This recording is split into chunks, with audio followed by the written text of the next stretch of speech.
Thank you, Mayor Gondik, councillors. I stand before you as a guy that left a northern community. I am, despite my very pale appearance, a person of Indigenous origin. I'm Métis, born and raised in Alberta. And I've been in Calgary since 1976, 77. I am asking this council to reject this bylaw upzoning 7.21 item, please. And I'm speaking from experience that most of you don't have. In Fort McMurray, as a young child, 11, 12 years old, my parents broke up and I was left in a household with 5 children and a single mother. We had to move into subsidized housing in Fort McMurray, which in 1972 timeframe, you can imagine was in very short supply. We were fortunate enough to move into what I grew up knowing as 15B low rentals.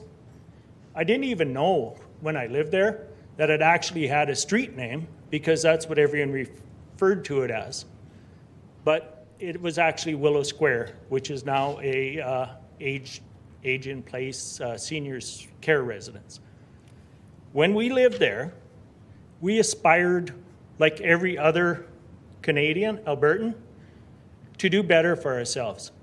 Most of my older brothers and sisters moved out of that low-income household very quickly. I went to work as a 13-year-old and helped my mother earn enough money so that when there was an opportunity for a double-wide housing project in Fort McMurray up top in Beacon Hill to enter the lottery for a spot to win one of those opportunities to buy a mobile house, take the wheels off, and make a permanent single-family home. So my mother and I were successful in doing that when I was 15 years old. I understand the aspiration. I understand the frustration. When I moved out down to Calgary, I did benefit from low-income subsidized homes in my early years of marriage when I got married in 1979 for several years.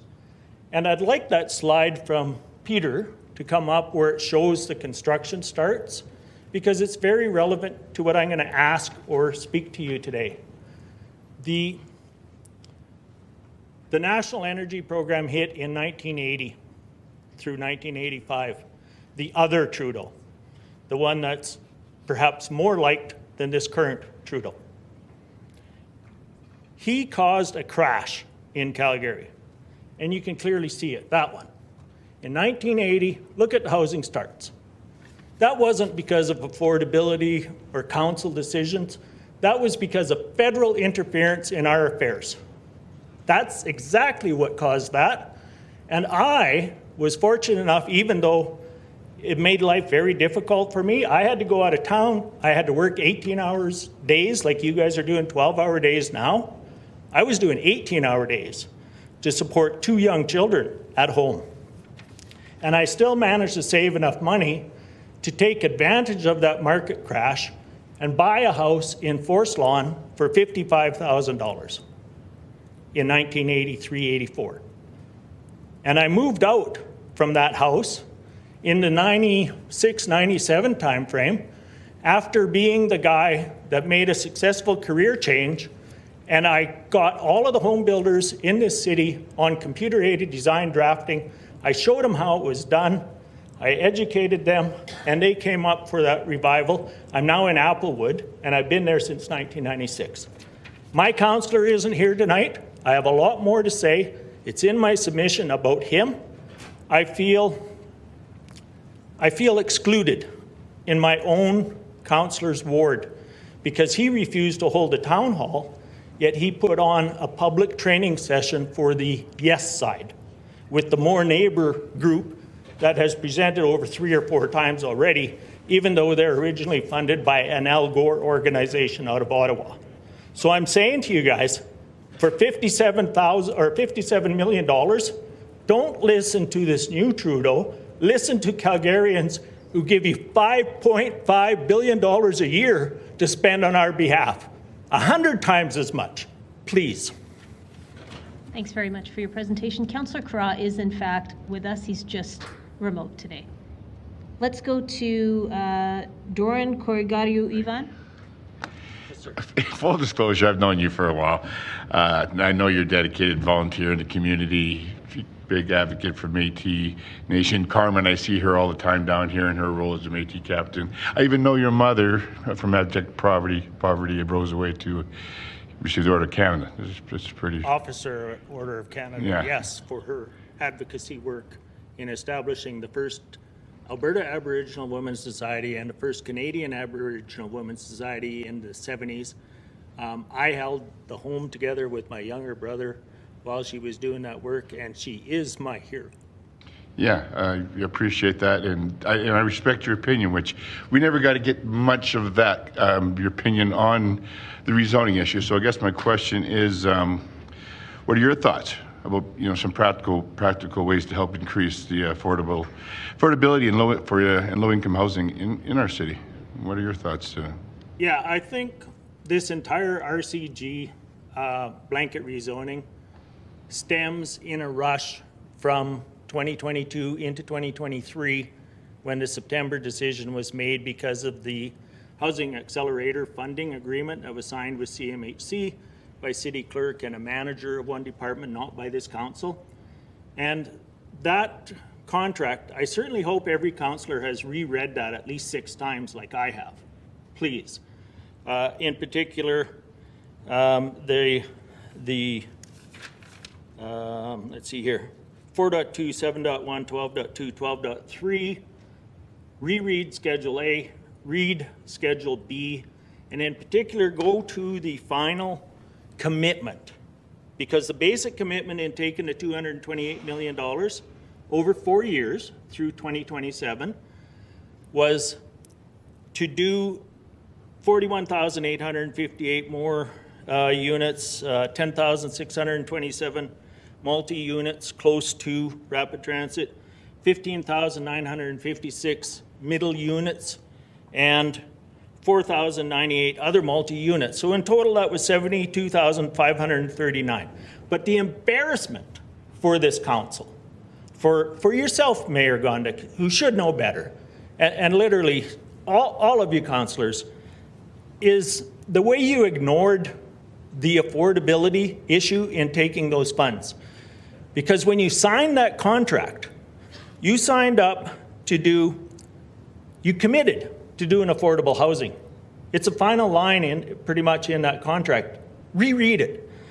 It says that you guys are committing that 1.77% of those 72,000 units will be affordable housing. 1.77% is pathetic. That's 321 affordable units per year. I work numbers, and this is the part I didn't get into because I was getting too emotional about how this impacts people that want a single-family house. But if you look at it, low-income people want a house, right? It doesn't have to be single-family, anything, especially in these desperate times when we've fallen behind. But we do have 15,393 home units in Calgary were built last year by all of the developers, mainly the big home builders. If we take a look at this $228 million, or the $57 million per year for 321 houses, that works out to $178,000 that the City Council is taking for every committed affordable housing. This agenda item is labeled 7.2.1, correct? I am looking at that number and I'm saying, take that $57 million, offer all of the developers, I don't care if they're fly-by-night or whatever, the big developers, offer them a $25,000 tax grant incentive to build an affordable housing unit. $25,000. That would increase your affordable home lot through market-assisted type housing by a factor of 7 to 1.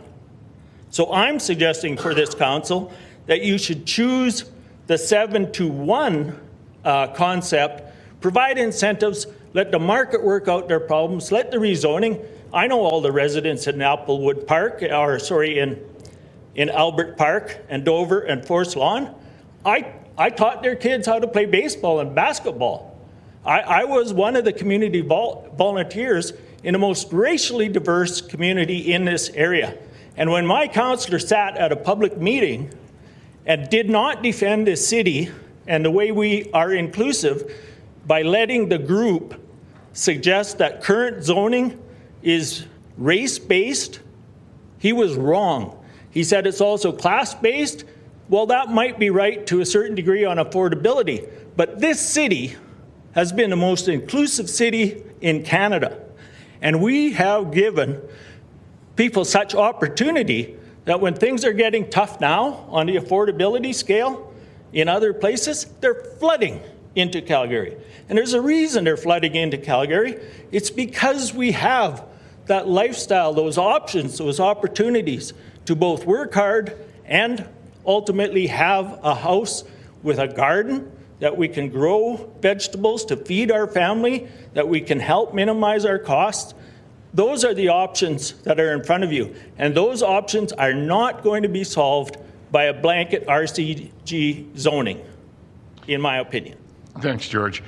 I love your passion. Some good ideas there. I mean, you're thinking it through. And that's something maybe I guess we take up with the administration if we can offer incentives to the developers. I know I've heard from even some of the bigger developers saying that they might offer put more land out themselves too to open more doors. But I know we're reaching time. We've got a few more questions. Thank you so much. Maybe somebody else ask you up, but I'm going to cede the floor to somebody else. Thank you. Thank you. Let's go to Councillor Chabot, please. My question is for Mr. Matsui.